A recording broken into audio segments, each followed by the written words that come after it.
Hello, friend. Welcome to Stories by Tocci. We bring you interesting folk tales. Please don't forget to hit the like button, please share, and don't forget to subscribe to my YouTube channel. Thank you for doing so. Now, let's get into the story. The knock on her gate wasn't heavy, but it landed like thunder in her chest. Maria stood still by the kitchen sink, hands soaked in foam, the scent of ginger and garlic rising from the pot behind her. She knew that knock. It wasn't the kind that asked for water or sugar or a pinch of salt. It was the kind that carried an old ghost in new clothes.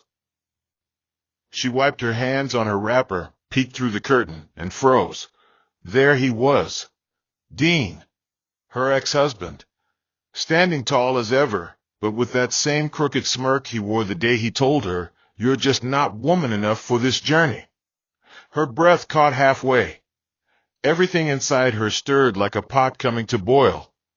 He wasn't supposed to come back. Not after everything. Not after walking away with nothing but the echo of the door slamming behind him. Her twin babies cooed softly in the background, a sound so pure it grounded her. She stepped out slowly, her wrapper tied firm, her eyes holding the weight of years unspoken. Dean's smile wavered as he took in the sight, Maria radiant, fuller, glowing like morning dew after a dry night, holding not one, but two babies wrapped in soft pastel blankets. His smirk slid off like melted wax, and for the first time in years, Maria saw something in his eyes that looked suspiciously like regret, and maybe even fear. He blinked. "You have fits?" he asked, voice hollow, like someone trying to speak with a mouthful of ash. Maria didn't answer immediately. Instead, she adjusted her grip on the babies, let the silence do the heavy lifting, and gave a smile that could part the Red Sea. If pride had a taste, Dean was chewing it raw. Long before that confrontation, there was the silence, thick and unrelenting, that wrapped around their marriage like an invisible blanket no one wanted to touch. Maria had walked into the union with hope folded neatly like her wedding dress, but Dean wore his love like a coat, only when the weather suited him. She tried. Lord knows she tried. From fertility herbs to night vigils, from bitter roots to whispered prayers under her pillow, Maria gave her womb everything except rest. The miscarriages came like thieves in the night, uninvited and merciless. Each one left her emptier, like a vessel constantly cracked and refilled with sorrow. The worst wasn't the bleeding or the pain. It was the look in Dean's eyes after each loss, like she'd failed a test he'd never studied for himself. He began to pull away, emotionally at first, then physically. He stopped joining her in bed, stopped holding her hand in public, stopped saying her name like it meant something. When he finally asked for a divorce, he said it like he was canceling a subscription. "I can't build a family with someone whose body keeps rejecting life," he told her as if she were an apartment that couldn't hold furniture. Maria didn't cry that day. Her tears had dried up somewhere between the third and fourth miscarriage. She simply nodded, signed the papers, and let him walk out, taking nothing but his echo with him. People talked, as they always do. They said she must have offended the gods, that maybe she was paying for something her ancestors did. But Maria didn't answer the whispers. She carried her silence like armor, and walked forward, even when her feet felt like lead. In the months that followed, Maria became both her own storm and shelter.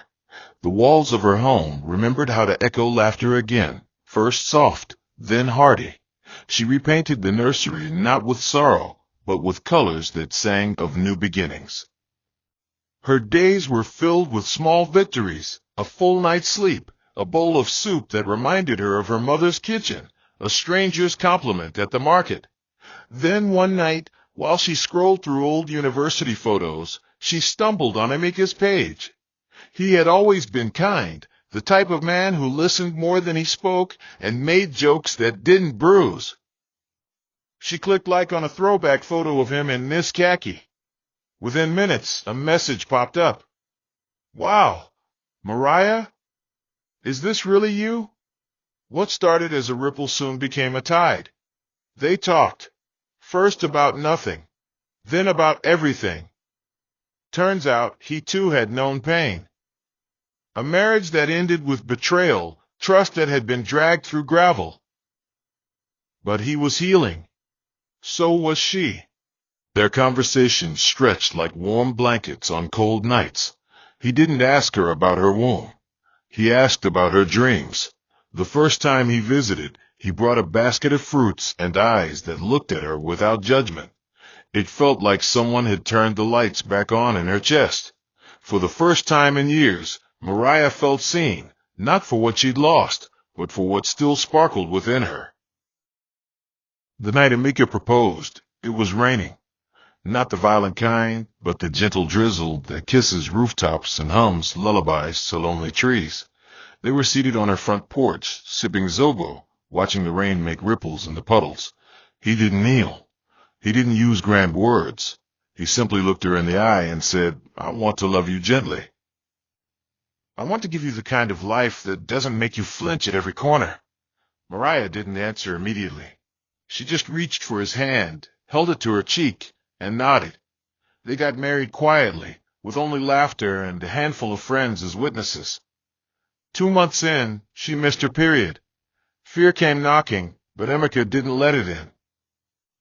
He smiled and said, "Whatever happens, we'll face it together." When the scan showed twins, she cried into his chest for an hour. It felt like heaven was finally returning her stolen seasons.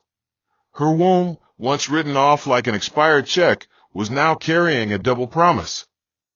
Life, sweet and loud, began to beat its drum in her home again. And Mariah, the woman they called barren, began to glow with a light only redemption could bring. The days leading to delivery were dipped in prayers whispered beneath breath and journal entries that read like letters to God. Mariah became a walking testimony wrapped in quiet strength. Her belly grew round like a harvest moon, stretching with the weight of miracles she once believed were far beyond her grasp. Neighbors began to notice her glow, different from the forced smiles she wore during her marriage to Dean. This glow had roots. It came from a well deeper than happiness. It was peace, pure and undisturbed. Each time Emeka rubbed her back or spoke softly to her belly, Mariah would blink back tears, overwhelmed by how love could be loud without shouting. She no longer braced herself for disappointment. Instead, she danced slowly to old music in the sitting room, letting the melody remind her of the parts of herself that had long been buried under pain. At the hospital, she met a gentle midwife named Areti, who held her hand like an old friend. On the day the twins came, the sky was blanketed with gray, but inside the theater, light spilled everywhere. She heard the cries before she saw their faces, 2 tiny voices announcing their arrival like kings of a long-awaited dynasty. Mariah couldn't stop weeping. It wasn't sorrow. It wasn't shock. It was like her soul had been singing in silence and had finally found its chorus. Emeka kissed her forehead and whispered, "They came through you, love. They came through you." And just like that, the chapters she'd once thought closed forever began to write themselves again. This time, not in pain, but in promise. Word traveled fast, as it always does in tightly woven places like Elmsdale. It wasn't long before someone who knew someone who once lived 2 compounds from Mariah told Dean what they'd seen at the hospital. Mariah, radiant and whole, leaving the maternity ward with 2 healthy babies and a husband who looked at her like she was made of gold. Dean laughed when he first heard it, one of those dry, humorless laughs that come from people who've been caught off guard. "Twins?" he scoffed. "From where?" But even as the words left his mouth, something cold settled in his chest. That night, he drank more than he should have, and in the blurry swirl of liquor and bitterness, memories came clawing back, how he'd hurled accusations at her like darts, how he'd rolled his eyes at her tears, how he'd once told her she was a graveyard for children. That night, the echo of his cruelty grew louder than the music in the bar. By morning, the joke wasn't so funny anymore. He called 3 different people to confirm. Each one repeated the same thing. "Yes, it's true. She gave birth to twins. They look just like her. Strong babies, too. One even added, "Her husband treats her like Queen-O. Not like that time with you." Dean's pride, once ironclad, now hung loose like a badly tailored suit. The walls of his new apartment felt too quiet, the corners too accusatory. For the first time he wondered, not whether Mariah had lied, but whether he had been wrong all along. A few weeks later, Dean did something uncharacteristic. He decided to visit. It wasn't an apology he had in mind. Dean didn't apologize, not really. He told himself he just wanted to see for himself. Maybe part of him still thought it was a hoax, some elaborate performance meant to punish him. He dressed carefully, chose his nicest shirt, even ironed his trousers twice. He arrived at her compound just before noon, the sun high and hot like judgment. The gate was open, and the laughter that spilled from inside the house stopped him mid-step. He stood for a second, unsure. But pride, his oldest companion, pushed his feet forward. When Mariah stepped out, her face didn't contort with surprise. It didn't even wrinkle with anger. She just looked at him, calm as water in a sealed jar. And then he saw them. The babies, nestled in her arms, sleepy but healthy, their chubby cheeks glowing like ripe oranges in sunlight. He stared as if sight alone could rewind the clock.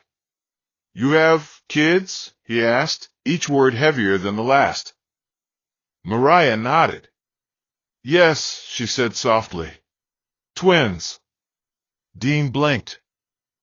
His eyes dropped to their faces again, searching for something, maybe a flaw, a loophole, some crack in the miracle.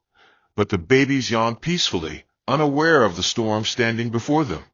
When Emeka came out holding a feeding bottle, his presence was casual but definitive, like the final full stop in a long, complicated sentence. He nodded at Dean, polite but distant. Dean nodded back, but his mouth had gone dry, and every ounce of swagger he'd walked in with had melted like butter under a hot sun. The air between them thickened. Dean tried to speak, but the words stayed tangled in his throat like fish caught in a net. He wanted to ask questions he wasn't brave enough to voice. How? When? Whose? But the answers hung in the quiet already. Mariah didn't need to explain. Her joy was her explanation. Her peace was her reply. Dean cleared his throat. "I just came to say hello," he lied. "Heard you moved on. Wanted to see how you're doing." Mariah smiled. Not the brittle, forced smile she once wore like armor, but the kind that comes from a heart no longer bleeding. "I'm well, Dean," she said, her voice steady. "Very well." That sentence, simple as it was, struck him harder than any insult. He nodded again, turned slowly, and walked back to his car. But he didn't drive off immediately. He sat there, gripping the steering wheel, trying to breathe through the weight pressing down on him. The man who had once told Mariah she wasn't woman enough had just seen the proof that she was more than enough. And worse, the babies had his dimples. That night, Dean didn't sleep, not even for a minute. The silence in his room wasn't peace, it was punishment. And deep inside his chest, a question began to burn. What if the problem had always been me? The mirror no longer flattered Dean. What used to be a charming reflection now felt like a silent judge, pointing out everything he refused to admit aloud. His hairline, once sharp like a headline, had begun to retreat quietly, the way shame sneaks into a room uninvited. The corners of his eyes bore tiny cracks, wrinkles, not from age, but from a restless conscience. He could not unsee Mariah's babies. Their faces clung to his memory like perfume to fabric, and it wasn't just that she'd moved on, it was that she had thrived. The twins had looked like pieces of joy sculpted by heaven itself. And Emeka? The man had walked out of the house like he owned peace. Dean, on the other hand, sat in his apartment, the walls whispering his failures back to him in echoes. The silence was a loud reminder that his new relationship, one built on aesthetics and ambition, had not sprouted anything real. His fiancée, Zara, was a walking checklist, beautiful, ambitious, socially polished, but she didn't look at him the way Mariah used to, and he didn't speak to her with the kind of truth that built homes. One night, after another tense dinner filled with half-smiles and screen-lit silence, he asked her jokingly if she wanted kids soon. She looked up from her phone and shrugged, eventually sure. But what's the rush? That shrug burrowed into his skin like a tick. For the first time, he realized he'd never even checked if he could father a child. He had built a whole argument on Mariah's inability, but had never once looked in his own mirror. That night, he searched for a discreet clinic. Pride still sat beside him, but it didn't hold the wheel anymore. The doctor's office smelled of antiseptic and quiet dread.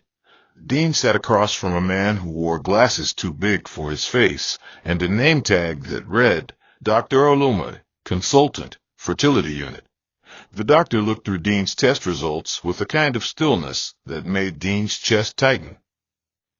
There's no easy way to save this, Dr. Olumide finally began, setting the file down gently, as though it contained dynamite. But based on the samples and scans, it appears you have a condition called azoospermia. It means you don't produce sperm. The words landed like bricks thrown through stained glass. Dean blinked. I don't understand. That can't be. I was married before. We tried for years. She got pregnant multiple times. He stopped, mouth ajar, as realization crawled up his spine like 1,000 fire ants. Mariah had gotten pregnant. Multiple times. His stomach twisted into a knot no amount of logic could untie. Dr. Olumide went on, using words like genetic, congenital, non-obstructive, but Dean heard none of them. His mind had already boarded a train of shame, speeding backward through all the times he'd blamed her, all the cruel things he'd said, the accusations flung like arrows into a heart already bleeding. The room tilted slightly. He wanted to throw up. There has to be a mistake, he whispered, voice hoarse. But the doctor only gave him a look he had seen in the mirror earlier, a mix of truth and defeat. By the time Dean left the clinic, the sun had already set. The world looked different now, like someone had drained the color out of it. He didn't go home. He sat in his car for hours, staring blankly, marinating in regret.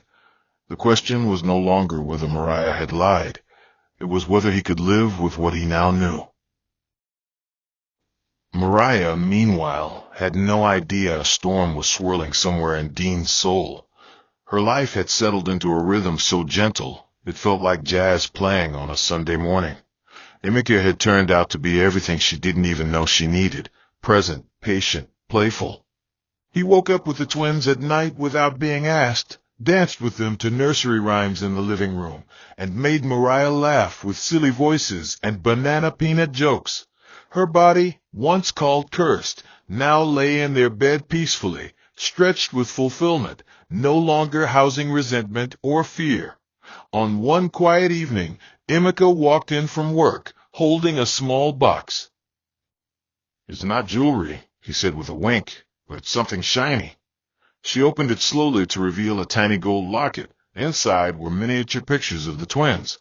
On the back, the words, "You made room for joy." Mariah's hands shook slightly. She looked at Emeka, tears springing to her eyes like dew on early grass. "I don't know what I did to deserve this," she whispered. He took her hands. "You healed. You gave life a second chance. That takes courage." That night, they didn't talk much. They lay under the ceiling fan, fingers intertwined, the quiet thick with contentment. Mariah had made peace with her past, not knowing it was about to knock on her door one more time, this time carrying a truth that might sting louder than any insult Dean ever gave her. It was the third week after his diagnosis when Dean finally returned to her compound, not with swagger or sarcasm, but with his shoulders slumped and his soul dragging behind him like a worn-out suitcase. Mariah was in the backyard, humming as she hung clothes, the twins lying on a mat beside her, babbling like little fountains. She didn't notice him at first. He cleared his throat, a soft, broken sound. She turned, surprised, but not unsettled. "Dean," she said simply. He looked thinner, older, like someone who had walked 1,000 miles without water. "I need to talk to you," he said. She didn't invite him in. They stood by the fence, where the breeze played with her head wrap and the scent of baby powder floated through the air. I saw a doctor," he began. Mariah folded her arms, waiting. "He said I've never been capable, that I can't have children." The sentence hung between them like laundry on a line, bare, undeniable. Mariah said nothing. She didn't gasp. She didn't sneer. She simply watched him, her eyes unreadable. "I made you think it was your fault." His eyes welled up. "I'm sorry, Mariah. I didn't know. I swear, I didn't." Mariah bent, picked up a baby bottle, and wiped its rim with a cloth. "You didn't know," she said quietly, "but you chose not to ask." "Not once." Her voice didn't rise, but each word hit him like rain on a leaking roof, persistent, penetrating. He looked down, ashamed. She sighed, then looked past him, toward the gate. "You can go now, Dean. I forgave you long before you knew you needed it. But forgiveness doesn't mean I open the door again." Dean nodded slowly, tears falling without ceremony. He walked away, and this time, the sound of the gate closing behind him felt final. The days that followed Dean's quiet exit were wrapped in a silence that felt different from the silence Mariah once knew. This one wasn't born of pain or uncertainty, but rather a seal, a final stamp on a chapter that had long begged to be closed. Her life did not skip a beat. The twins still cried at 2 a.m. and giggled during sponge baths. Amika still kissed her shoulder while brushing past her in the kitchen, and her neighbors still stopped by with okra or plantain when they had extra. Yet something invisible had shifted. It was as though a storm had passed, and the soil beneath her feet had finally dried. She didn't tell Amika about Dean's visit right away. Not because she was hiding anything, but because she knew some stories lost their sting with time, and she wanted to be sure this one had shed all its venom. When she eventually did, it was a Saturday. Emeka was mending a broken kitchen drawer, his hands dusty with effort. She sat on the countertop and recounted it, not as a victim, but as a witness. He listened quietly, the screwdriver slowing in his fingers. When she finished, he said only, "You handled it like a queen." And that was it. No jealousy. No interrogation. Just a man who understood that true love doesn't compete with shadows. That night, as they lay in bed, the twins sleeping soundly in their crib, Mariah finally let herself exhale the breath she didn't know she'd been holding since Dean first knocked. It was over, not in words alone, but in the marrow of her bones.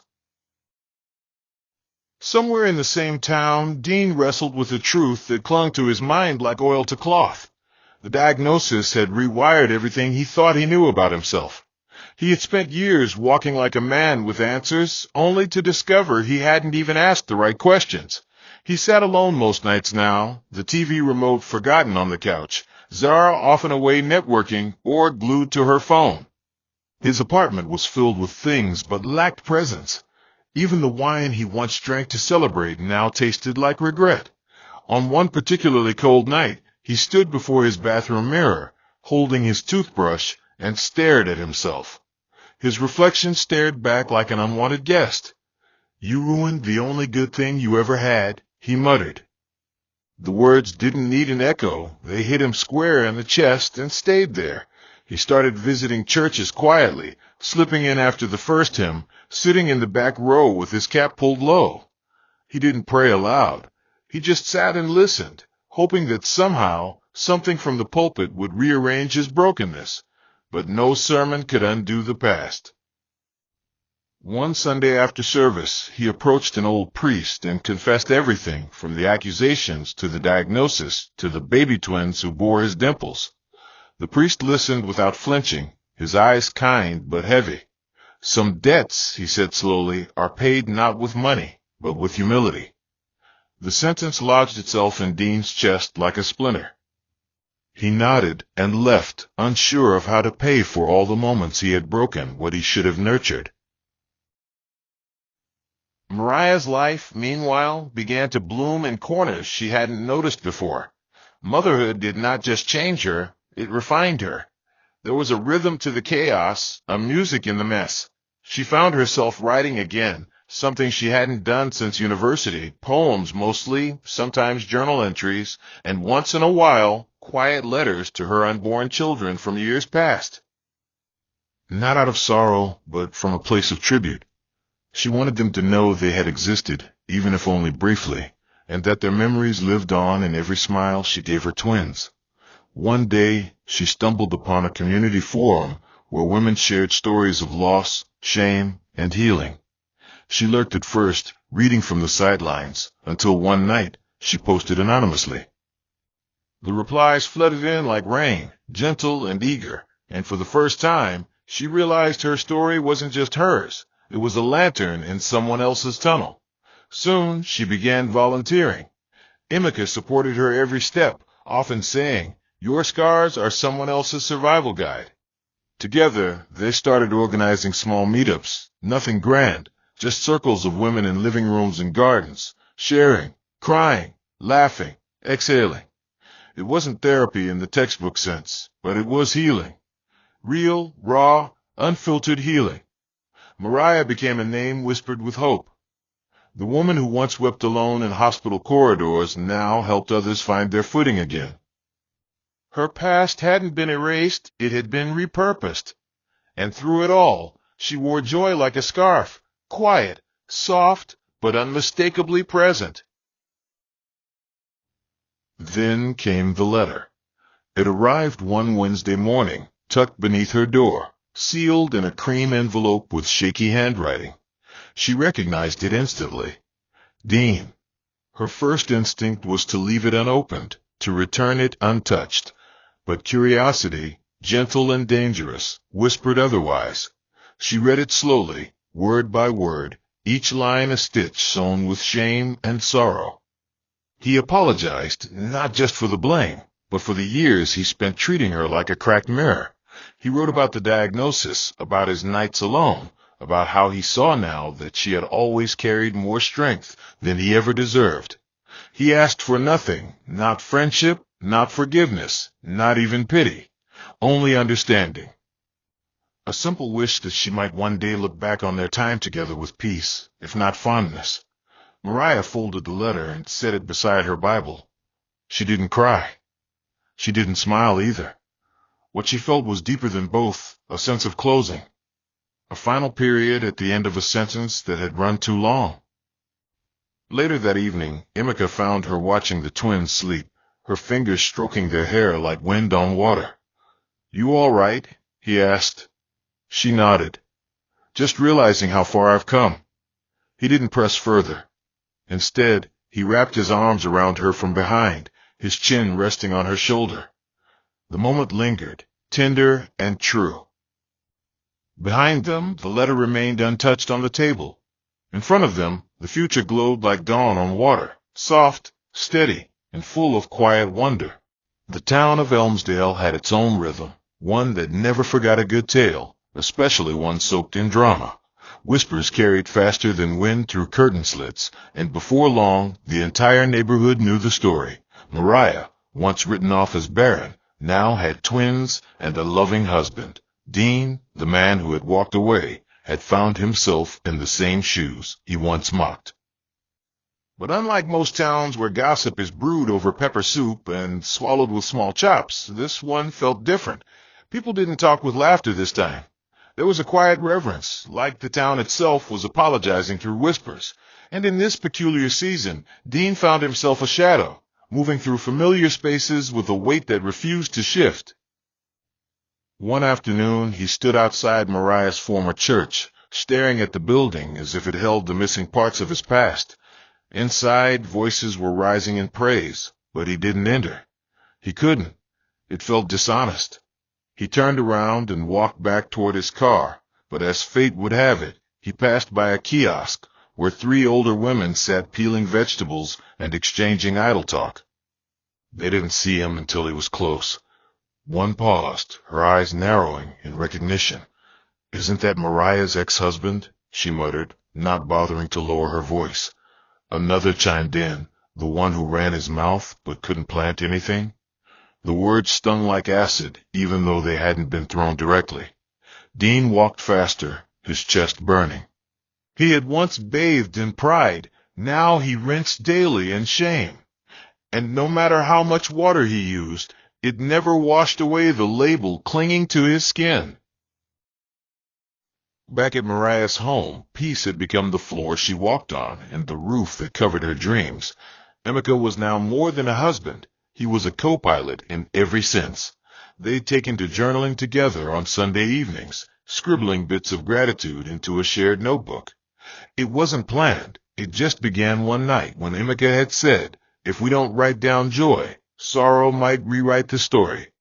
That evening, while the twins played with soft blocks on the rug, they took turns jotting memories, from the ordinary to the sacred.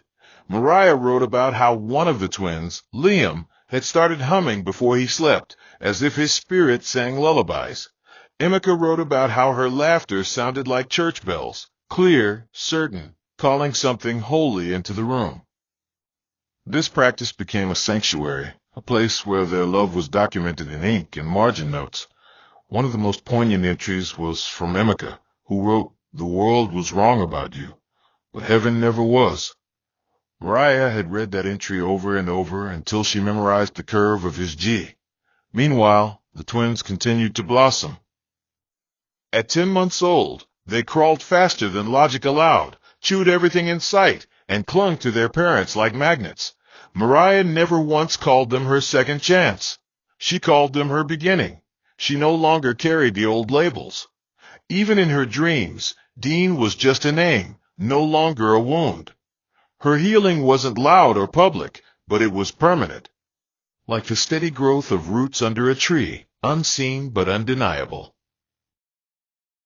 Dean's downward spiral didn't come in a single thunderclap. It arrived quietly, like rust, eating through the edges of his confidence, his finances, even his relationships. His once enviable job at a finance firm began to slip through his fingers. A major client pulled out after a background check raised red flags, not about fraud or crime, but about instability and poor judgment.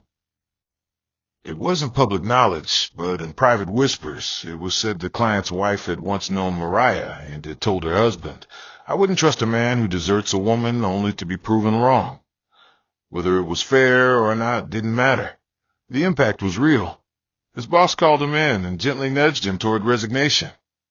The news hit him harder than the diagnosis had. He began to unravel. Zara, already emotionally distant, didn't wait around. She packed up and left one morning, leaving behind a half-empty closet and a curt note that read, "This is not what I signed up for."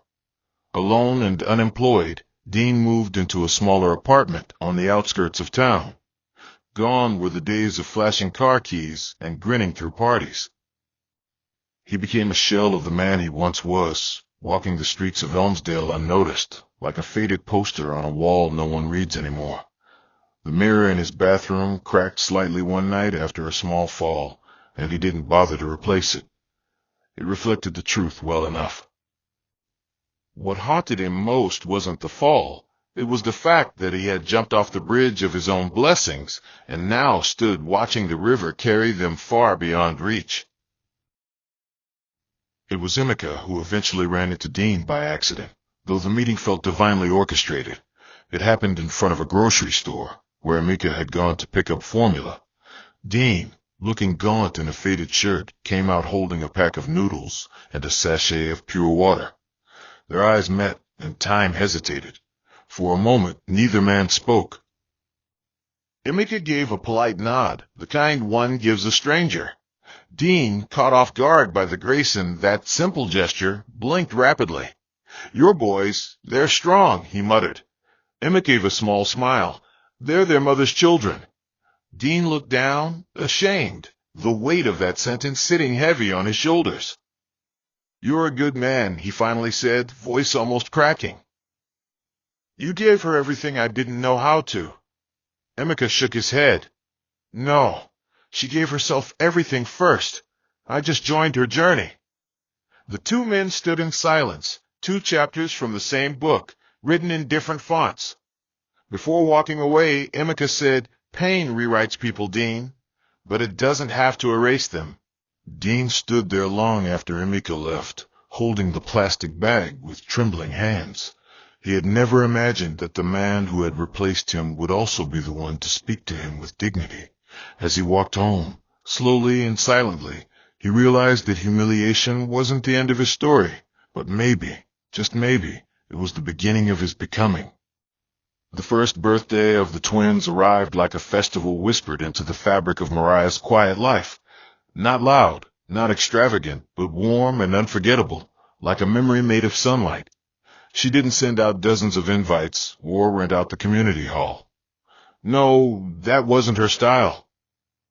She spread 2 picnic mats in the backyard, covered them with soft quilts, and placed 2 cakes, one blue, one yellow, at the center. Friends, neighbors, and a few women from her support group arrived bearing gifts wrapped with love and stories wrapped with gratitude. Emeka strung up paper lanterns between the trees, while the twins sat in their little chairs giggling at the wind. Even the clouds seemed to pause that day, letting the sun watch without blinking. As the children blew out their candles, more with drool and flailing hands than with actual breath, Mariah stood still for a moment, her eyes scanning the garden. She saw joy, pure, unbothered joy, not manufactured, not performed. The kind that bubbles up when life, after dragging you through storms, suddenly offers you an umbrella made of answered prayers. She held one twin in each arm and kissed the crowns of their heads. There were no speeches, just a single sentence whispered under her breath. You were worth every tear, every loss, every night I thought I'd never smile again. Around her, laughter rose like bubbles in a warm bath. Somewhere deep in her chest, something finally exhaled. Dean did not attend the birthday. He had received an invite, surprisingly. A small white envelope slipped through his gate with his name written in Mariah's unmistakable handwriting. No fanfare, no note inside, just the card and the time. He had stared at it for hours. Read it, reread it, set it on the table, picked it up again. Something about that card had undone him more than all the confrontations put together. It was not pity. It was not sarcasm. It was grace. And grace, when you know you don't deserve it, pierces deeper than punishment. But he did not go. Not because he wasn't tempted, but because he understood now that some rooms are sacred, and not every apology earns you a seat back at the table. Instead, he stayed home, lit a small candle, and sang an off-key version of Happy Birthday to 2 children who bore his dimples, but not his name. There was something oddly healing about it, acknowledging them from afar, blessing them in silence, accepting the role of a distant page in a story that had turned into a masterpiece after he dropped the pen. That night, Dean took out the notebook he had bought weeks earlier and began writing, not letters to Mariah, but notes to himself. He wrote about choices, about the way pride can wear a man's skin like cologne, masking the stench of fear. He wrote about the woman he once called broken, now becoming a lighthouse for others. And as the candle melted slowly beside him, he finally found the courage to say the words he should have said long ago, not to her, but to the mirror. I was wrong. In the days that followed, Emeka surprised Mariah with a weekend trip to Calamba Ridge, a sleepy lakeside town just outside Elmsdale. It wasn't far, but it felt like another planet. The trees leaned like old friends, the breeze sang through the windows, and the twins slept more peacefully than they ever had. It was there, sitting barefoot beside the lake, that Mariah finally opened up about the deepest part of her grief, the quiet guilt she had carried all those years. It wasn't just the miscarriages, she said, her voice like paper being carefully unfolded. It was how I started to believe I was the problem. I carried Dean's doubt like a second womb, and it grew heavier than any child I ever lost. Emeka took her hand, his thumb tracing circles into her skin. "You are not the lie he fed you," he said softly. "You are the truth that outlived it." The lake shimmered under the afternoon sun, a mirror of her heart, no longer cracked, no longer fogged, but clear. They spoke little after that, just listened, to the birds, to the wind, to each other's breathing. That night she slept without dreaming, not because her mind was empty, but because her soul was full. In the morning, Emeka made her ginger tea while the twins babbled from their crib, and when she stepped outside to watch the sun rise over the lake, she smiled, not the smile of someone who had won, but the smile of someone who had healed, quietly, completely.